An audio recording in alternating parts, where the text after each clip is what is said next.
நசரனாகிய இயேசு நன்மை செய்கிறவராயும் பிசாசின் வல்லமையில் அகப்பட்ட யாவரையும் குணமாக்குகிறவராயும் சுற்றித் திரிந்தார் என்று எழுதப்பட்டிருக்கிற வேத வாக்கியத்திற்காக எங்கள் தேவாதி தேவனுக்கு கொடான கொடி ஸ்தோத்திரங்கள் உண்டாகட்டும்.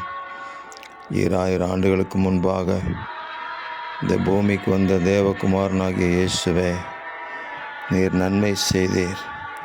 பிசாசின் வல்லமையில் அகப்பட்ட யாவரையும் குணமாக்கினீர். இன்றும் உம்முடைய வல்லமையுள்ள கரம் இந்த பூமியில் வெளிப்படுகிறதற்காக உங்களுக்கு ஸ்தோத்திரம். உம்மை நோக்கி பார்க்கிறவங்க பிள்ளைகளுடைய வாழ்க்கையில் நன்மைகள் வெளிப்படட்டும். பிசாசின் கிரியைகள் முற்றிலும் அழிந்து போகட்டும். தேவ சமாதானம் அவர்களை சூழ்ந்து கொள்ளட்டும்.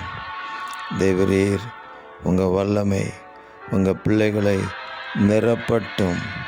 எங்கள் ஆண்டவராகிய இயேசு கிறிஸ்துவின் கரம் எங்கள் குடும்பங்களை ஆசீர்வதித்து நடத்துகிறதற்காக எங்கள் தேவாதி தேவனுக்கு கொடான கொடி ஸ்தோத்திரங்கள் உண்டாவதாக. ஆமேன், ஆமேன், ஆமேன்.